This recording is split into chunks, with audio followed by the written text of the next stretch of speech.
आङो टिचारनि जानानै आरो कलेजनि जानानैहाय हाजासे साबायखर होयो बिथांमोनहा जे मान होनानैहाय जोंनि गासै फोरोंगिरिफोरखौहाय गांफा गांफा आर'नाइजोंहाय गावसिनि रेसपेक्टखौहाय गावसिनि अनारखौहाय देखायदों आरो मान होदों। दा बेनि थाखाय आरो आङो देग्लाय स्पेसियेलि जोंनि बे स्टुडेन्ट इउनियन बडिनो हाजासे साबायखर होयो। बे प्रग्रामा जोबोद गोनां जोंनि छात्र आरो फोरोंगिरिफोरनि गेजेरावहाय।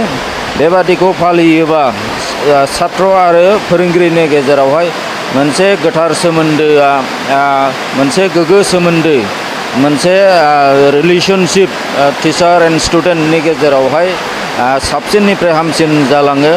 टिचारफोरनि जे साननाय स्टुडेन्टफोरनि सायावहाय जे बिसोरो जेब्लाबो न'फ्रावबो कलेजाव फैबाबो बिसोरो माब्रै फोरोंथाइ होनो माब्रै गावनि होखानाय मोननाय सिलेबासखौ माब्रै फोरोंनो बेफोरनि सायावहाय बिसोरो साबसिनैहाय मोजांसिनैहाय गोसो गोथारैहाय बिसोरो साबसिनैहाय फोरोंनो बिसोरो निस्सय दिनैनि बे मान मोननायनि गेजेरजोंहाय फोरोंनो नाजागोन आरो छात्रफोरनि जे स्टुडेन्ट टिचार रिलेसन बे साबसिननिफ्राय हामसिन सोमोन्दोआ जालांबाय थागोन बेखौनो आङो आसा खालामो। फैनो हानाय रादाब बिजोंनि खौरां बुथुमगिरि गासै आदामोननिसिम साबायखर जासिबाय।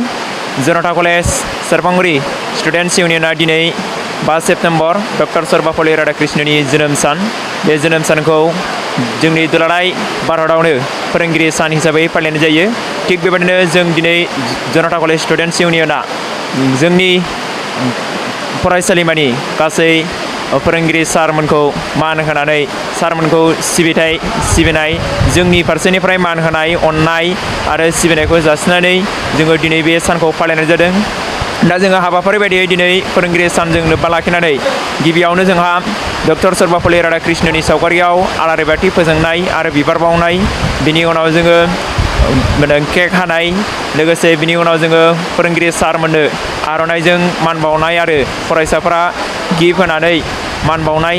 बिनि उनाव जोंहा दङमोन हाबाफारि बायदियै फोरोंगिरि सारमोननि डिलिभारि स्पिच, बेनिफ्राय जों फरायसाफोरनि डिलिभारि स्पिच, बिनि उनाव जोङो प्रफेसर सारमोननि मिउजिकेल चेयार बे मोनसे गेमखौ लादों आरो जोङो प्रफेसर सारमोननि डान्स पारफरमेन्स जों बेखौ लानाय जादों।